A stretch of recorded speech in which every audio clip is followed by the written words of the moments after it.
My 30th birthday landed on a Saturday. No one called. No messages. At 4:12 p.m., I got a group text. Family dinner tonight. Bring wine if you show. Then a follow-up from my aunt. Don't make it about you. I arrived quietly, placed a bottle on the table, and handed my mom an envelope. Rent bill, I said. Your name's still on the account. Then I left.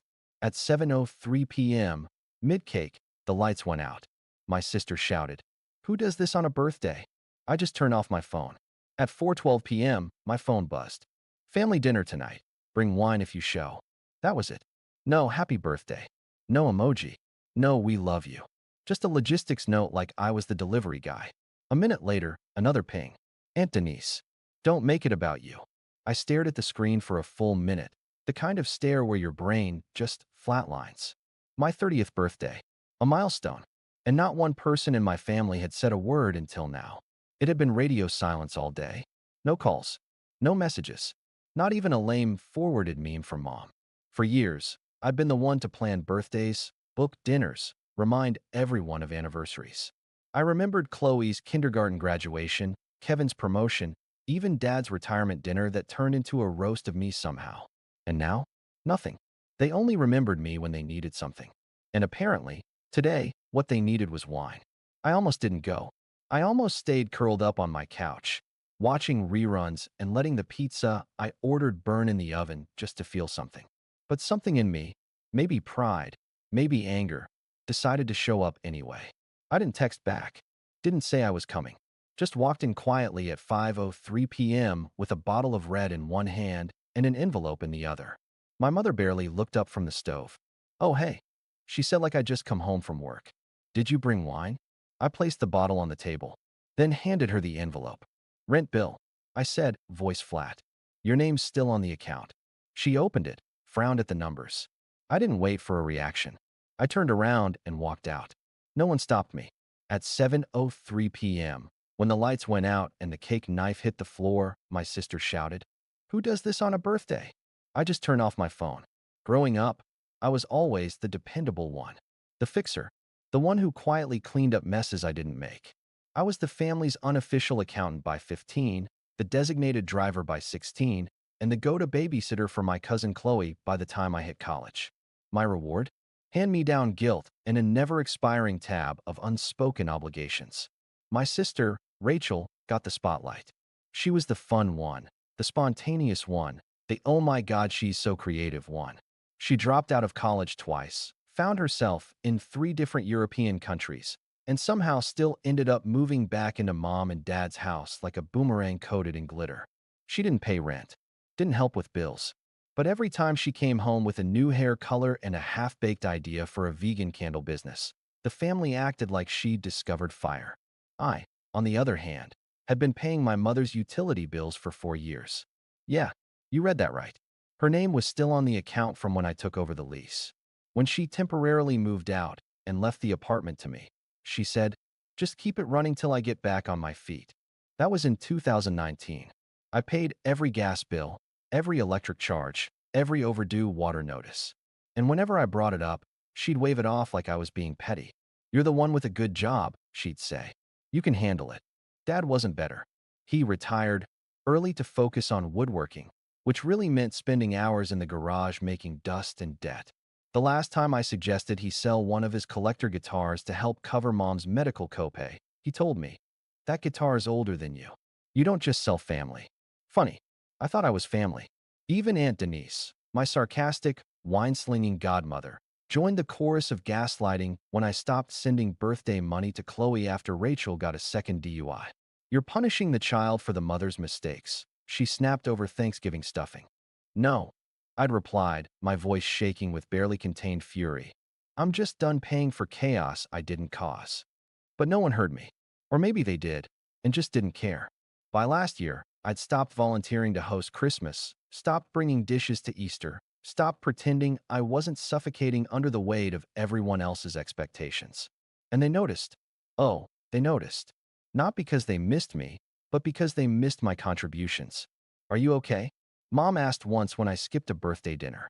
I almost laughed. "I'm fine. Just tired." "Well, don't be dramatic." There it was. The family motto. So when my 30th birthday came around and no one said a single word until that group text at 4:12 p.m., it didn't feel like a surprise. It felt like confirmation. Confirmation that I only mattered when I was useful. That's why I showed up. That's why I handed my mother that envelope with the rent bill and walked out. Not to make a scene, but because it was the first time in my entire life that I made an appearance without offering myself on a silver platter. And that, apparently, was the real crime. Because at exactly 6:47 p.m., my phone buzzed again. This time, a personal message from Rachel. You're being awful right now, seriously. It's your birthday, and you're making everyone uncomfortable. Why can't you just enjoy yourself for once? Enjoy myself? You mean like when I paid the heating bill in February so they could keep watching Netflix? Or when I spent Christmas Eve fixing the leak in Aunt Denise's bathroom while everyone else sang carols? I didn't reply. At 6:59 p.m., Aunt Denise sent another. Whatever stunt you're pulling, stop it. Your mom's crying now. Cry me a river. I was still in my apartment when the last message came through. It was a photo. The family, around the dining table, holding cake slices and plastic wine glasses. Rachel had her middle finger up. Chloe was making a duck face. My mom was half smiling, red-eyed, holding the envelope like it was radioactive. The caption? This is what you're missing. Happy birthday. That's when I made the decision. I pulled up the utility company's website, logged into the account, and disconnected the power. The lights went out at exactly 7:03 p.m. Not a flicker, not a slow dimming. Just gone. Darkness slammed into that house like divine punctuation. Like someone up there said, enough. I didn't plan the timing, but I also didn't stop it. I'd been hovering over the disconnect button for a good hour, watching the clock, watching the messages pile in, watching my silence get louder. And when I finally pressed it, it was like pressing reset on my soul. The moment it happened, my phone exploded with pings like it had caught fire. First it was Rachel. What is going on? Did you seriously just cut the power? Then Aunt Denise. Everything just shut down mid-slice. If this is some birthday tantrum, grow up. Then my mother, ever the peacekeeper in public, ever the martyr in private. Is this some kind of outage? What's happening? Are you safe? I didn't respond. Let them sit with it for a while. I finally reclaimed my boundaries. Because that's what I'd been to them for years. The silent generator. Always running in the background, keeping everything warm and functioning while they toasted marshmallows on my patience. Another text. Rachel again. Chloe's crying. She's scared. You happy? I stared at that one. Chloe. My niece. 7 years old. The same child I'd read bedtime stories to when Rachel couldn't stay awake. The one who thought I was a superhero because I always showed up. School plays. Parent nights. Even her first swim class when Rachel forgot. And now they were using her as a shield. I turned off my phone. I didn't need to read what I already knew was coming next. The anger. The guilt trips. The crocodile tears. The accusations. The knock came 6 minutes later. Hard. Urgent. Knuckles like hammers. I didn't move. Then I heard it. Her voice. Rachel. Open the door. No. Slammed the door with her voice. Open the door. Still, I didn't move.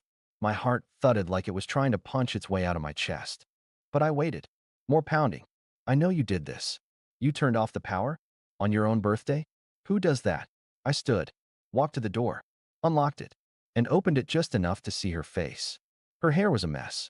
She still wore that fake party hat like a mocking crown. Mascara streaked down one cheek, and she was holding a plastic plate with a drooping slice of cake and a half-lit candle. It flickered wildly in the hall light. You're a completely unhinged, she said. I stepped into the hallway. Calm, controlled, voice steady. Did the lights go out before or after the song? She blinked. What?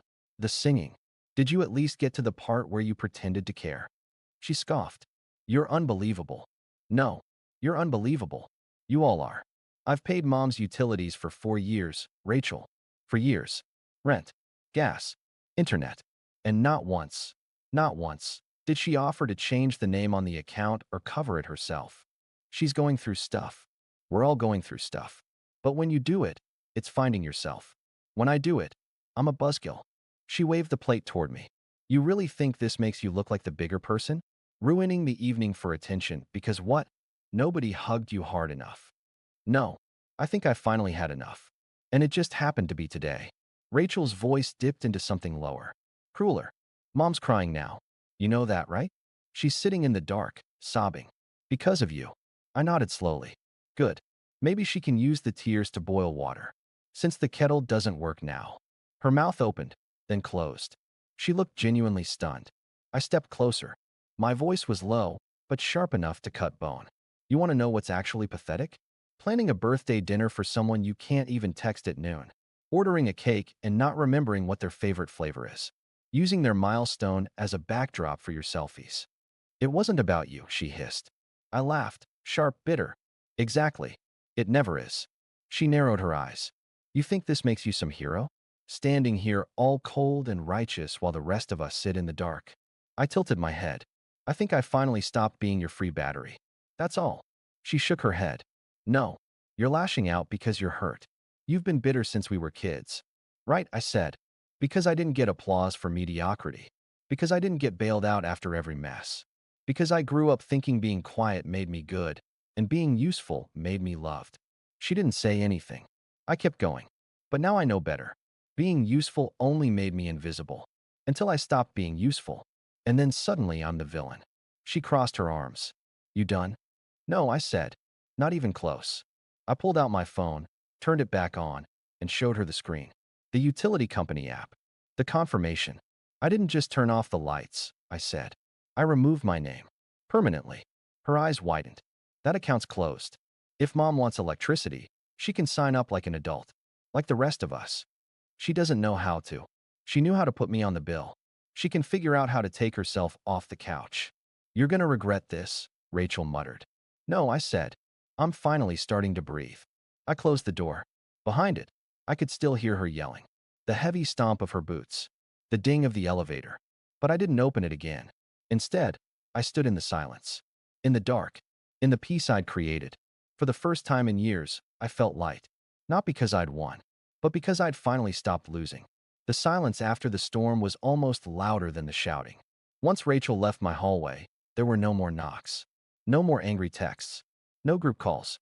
Just vacuum. The power stayed off at Mom's place for 2 full days. I didn't ask. Didn't check. Didn't offer help. But I saw the posts. A blurry photo of a candlelit table. Chloe holding a flashlight under her chin, making ghost faces.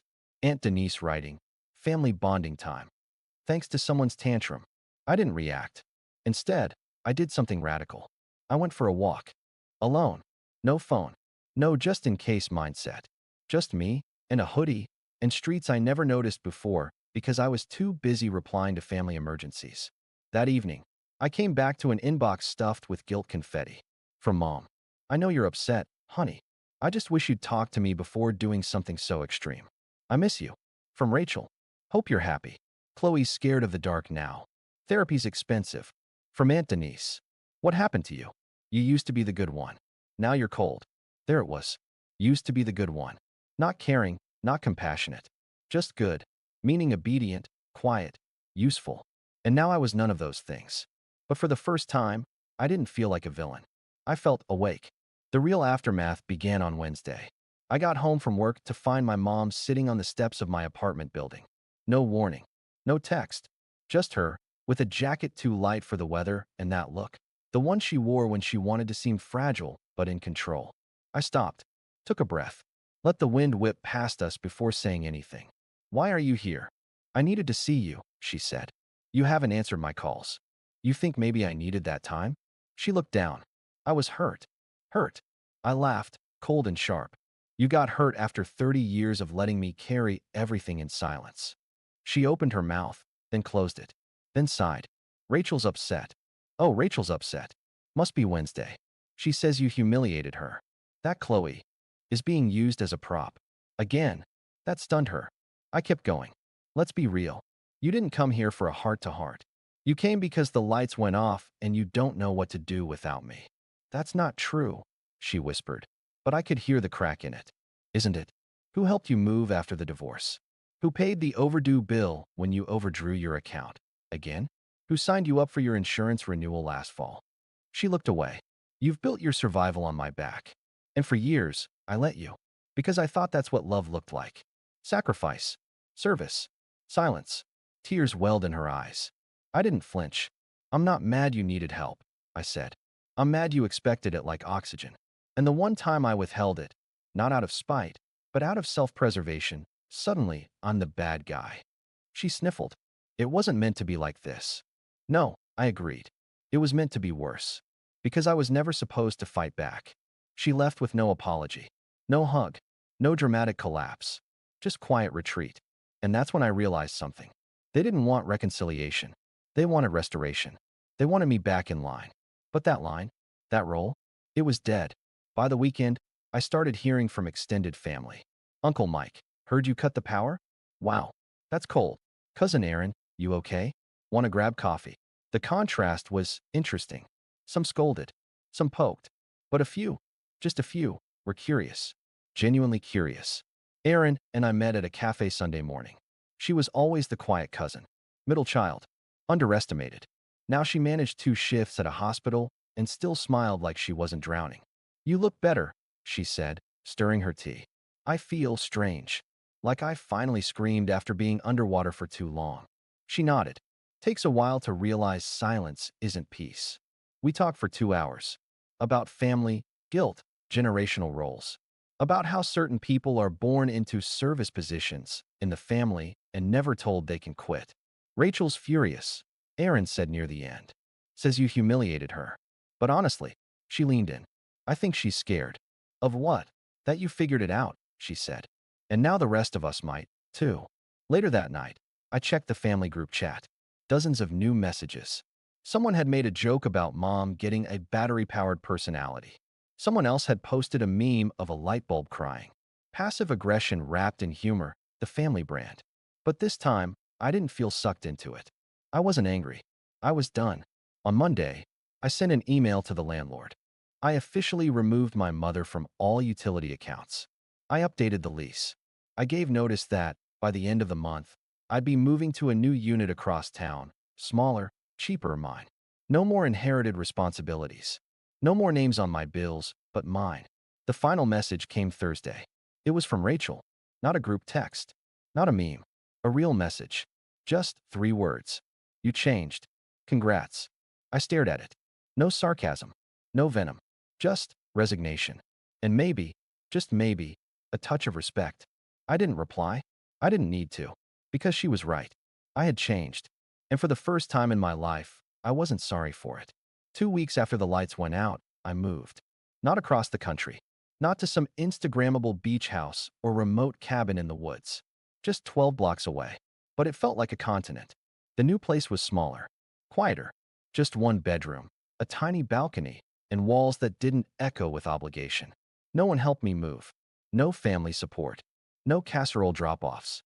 Just me, 3 suitcases, and the sound of my own breath finally feeling like mine. For the first few nights, I kept expecting my phone to ring. Some crisis. Some last-ditch manipulation. But all I got was silence. And you know what? It was beautiful. No one needed rent. No one needed rides. No one needed me. And for the first time since I was 15, I wasn't afraid of that. I started small. Morning walks without my phone. Buying groceries I actually wanted, not budgeting to send extra to mom, just in case.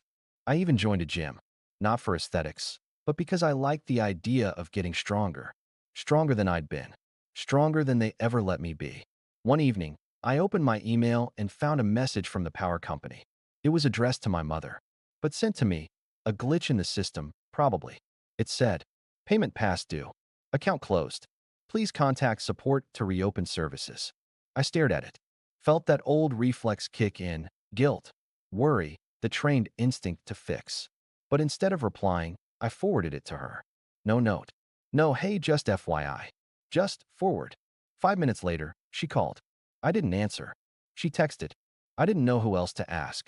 I texted back. Start with yourself. She never replied. And I never felt lighter. 2 months passed. Then 3. I didn't attend the family Easter brunch. Didn't send money for Chloe's dance recital shoes. Didn't get tagged in any group selfies or added to any surprise Zooms. For the first time, I didn't exist as a utility. And still, I existed. In fact, I thrived. I started therapy. My therapist, a calm, deeply sarcastic man named Brian, asked me in the first session, "Why are you here?" I laughed, then cried, then told him everything. About the lights, the messages, the wait, The silence. About being the good one until I snapped. And you know what he said? He leaned back, smiled, and said, "Congratulations. You just broke a generational curse." At month 4, something strange happened. I got a letter. An actual handwritten envelope. No return address. Inside was a folded piece of notebook paper. It read, "You were right. I'm sorry. I'm trying to fix it. R. No name. But I knew. Rachel."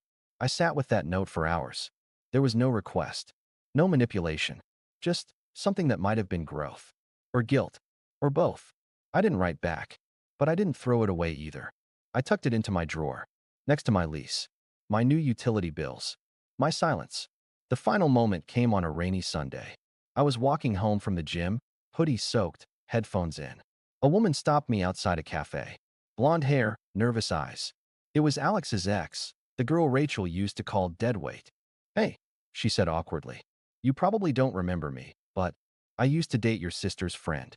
I nodded. She smiled shyly. "I just wanted to say, I saw what happened. The whole thing with the power. The fallout. And I wish I had done that when I had the chance." I blinked. Done what? Stopped the cycle. Said no. Left. Instead, I just kept folding into their drama until I disappeared. I didn't know what to say, but she did. She squeezed my hand gently. "Thank you," she whispered, then left. Just like that. When I got home, I poured a glass of wine, lit a candle, sat on my tiny balcony, and watched the rain smear the city lights. And for the first time, I let myself feel everything. The rage, the grief, the freedom. I wasn't broken. I wasn't cruel. I wasn't too cold. I was just someone who finally stopped bleeding for people who called it love. So what did I learn? That boundaries aren't walls.